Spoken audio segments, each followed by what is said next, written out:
Evo ovako, u gosti nam je danas došao i gospodin Dejan Mitić, predsjednik Udruženja za lokalni razvoj Kamenice. Dobro jutro i dobrodošli. I evo ovdje na stolu je nešto što ćemo uskoro i krupnije malo vidjeti. Dakle, to je nagrada koju ste dobili i to za projekat Treće doba. Ajde da krenemo prvo od ove nagrade i od ovog projekta.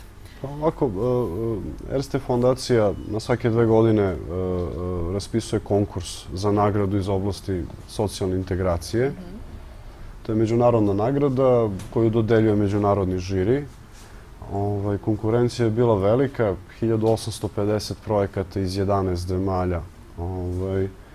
Bilo je puno sjajnih projekata, puno vrlo dobrih i jakih organizacija, ali eto mi smo dobili jednu od nagrada. Dodeljeno je 33 nagrade na konkursu. Nagrada je dodeljena 20. prošlog meseca u Pragu. Nagradu smo dobili za projekt Treće doba namenjen starijim osobama u seoskom području. Bio je jedan od retkih koji se bave starim osobama, možda i to bila jedna od prednosti. Projekt Treće doba smo osmislili za ruralno područje koje, kao što svi znamo, nema razvijenu socijalnu i fizičku infrastrukturu. U toku je jedna, kako da kažem, jedan negativan trend da je sve više starih ljudi na selu. Koji sami žive? Sami žive i nalaze se u izvesnom socijalnom vakumu u oblasti pružanja te neke institucionalne socijalne podrške. Država, koliko god bogata bila, nije u mogućnosti da razvije socijalnu infrastrukturu u tako malim mestima. Znači, stvarno je nemoguće to uraditi. Tako da smo mi osmislili jedan projektni pristup gde smo stare ljude posmatrali ne kao ugroženu grupu, već istovremeno i kao društveni potencijal. Oni to jesu ako uzmemo u obzir nagomilano životno iskustvo, mudrost, veštine koje su stekli tokom svog radnog veka. I pokušali smo da sve to, taj potencijal iskoristimo da bi doneli dobrobit njima samima, u okviru same društvene grupe. Na početku nam je podršku pružila Državna lutrija Srbije kroz program Dobrota. Imali smo sjajno partnerstvo sa gradskom opštinom Pantelej koja je prepoznala probleme starih ljudi i vrlo jednostavno lako se priključila zbog toga. A kasnije smo realizovali još jedan projekat u nastavku gde, pored opštine Pantelej, su nam se priključili opština Svrljig i Crveni Krst, pošto svi oni generalno dele jedno planinsko područje koje ima iste probleme, iste populacija. Znači, problemi su isti. Tako da smo proširili taj model na 13 sela u zaleđu grada Niša i Svrljiga. I kada je počela realizacija projekta Treće doba? Koliko vremenski vi obilazite ta staračka domaćinstva? Projekt je trajao negde 6 meseci, a bio je realizovan u prvoj polovini 2010. ali odmah imao svoj nastavak koji je završen sad 1. jula ove godine. On je bio koncipiran da donese i neka trajna dobra tim ljudima gore na terenu. Tako da smo mi formirali gde god smo mogli klubove za stara lica, gde su oni mogli da se socijalizuju u društvu samih vršnjaka, to je neka vrsta vršnjačke podrške. Mogli da igraju šah, domine, opremali smo te klubove, televizor i tako. I u čemu se sastojala vaša pomoć? Osim ovoga što ste naveli, dakle, ili su im bili potrebni lekovi, neka zdravstvena zaštita, neke popravke? Mi smo imali kao neku vrstu obaveznih aktivnosti u projektu sistematske zdravstvene preglede. Znači, dešavalo se da u nekim selima smo doveli lekare nakon 30-40 godina. Malo neverovatno, ali istinito.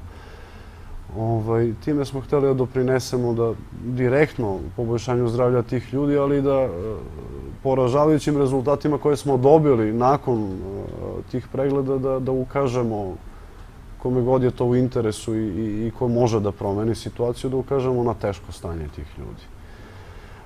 Organizovali smo i žensku grupu za samopomoć. Ono je u saradnji sa Centrom za prevenciju bolesti Doma zdravlja Niš učestvovalo u organizaciji i izvođenju radionica samopregleda raka dojke, gde je veliki broj seoskih žena ovladao tehnikama samopregleda, naučio mnogo toga, a kasnije je centar za njih organizovao sistematski pregled u Domu zdravlja, testiranje i pregled. To je bila njihova aktivnost. Imamo jednu interesantnu grupu majstora za samopomoć. To su penzionisani majstori iz raznih, ajde da kažem, branši.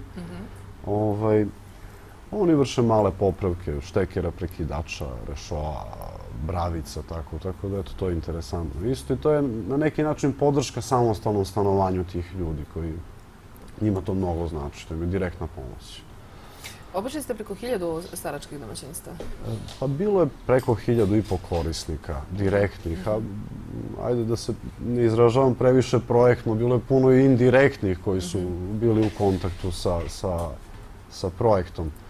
Ali u principu te grupe imaju od 3 do 10, 15, pa i 20 stalnih korisnika koje ili obilaze ili im vrše neku vrstu usluga. Dobro, je li ovaj projekat završen? Šta dalje? Projekt je završen, ima svoj nastavak svakako. Ova nagrada nas obavezuje. Prvo nam je, na neki način ova nagrada nam je ukazala da smo na pravom putu. Evropi se sviđa to što mi radimo, vrlo inovativno u tom sektoru socijalnih usluga i oni bi želeli da nastavimo istim putem. U Pragu smo bili u žiži interesovanja mnogih udruženja iz Bosne, Hrvatske, Makedonije, Rumunije koji imaju slična područja. Znači, projekt ima tu neku dodatu vrednost da može da se kopira na različite sredine. Nastavit ćemo svakako, pokušat ćemo da obogatimo postojeće servise novim servisima, iako je moguće da proširimo teritoriju i da obuhvatimo što veći broj korisnika. Sad kažete mi, Udruženje za lokalni razvoj Kamenice kada je formirano? Kada je osnovano? Formirano je 2008. godine. Relativno smo novi, ali eto imamo dosta uspeha iza nas. Dobro. I šta ste još do sada radili, osim ovog projekta za koji ste dobili nagradu? Pa evo recimo, naš prvi projekt kojim smo se i osnovali bila je ekološka radionica. Napravili smo staklenik, rasadnik u dvorištu osnovne škole Stevan Sinđelić, jedan na neki način jedinstveni kabinet za primenjenu biologiju gde deca vrše rasađivanje ukrasnog bilja i cveća. S tim što smo im nametnuli obavezu da nam zauzvrat daju deo sadnice da možemo da oplemenimo po neku javnu površinu u selu. Tako da generišemo otprilike po jednu akciju tog tipa godišnje. Kamenica je procvetala od zelenih površina. Također smo radili na uređenju izletišta Dabil, ono je bilo izuzetno devastirano. Sad imamo problem druge vrste, prevelika je posećeno, sad moramo da osmislimo kako da to bude održivo, da organizujemo odvoz smeća od ozgo. Eto, to su neki naša dostignuća. Opet u saradnji sa opštinom Pantele gradimo jedan mali vodovod za 40 domaćinstava u 2 vikend naselja gde je sve više ljudi koji stalno žive i imaju problem sa vodom. Dobro. Hvala vam na ovom razgovoru, hvala vam što ste došli i naravno sa čestitke za ovu nagradu.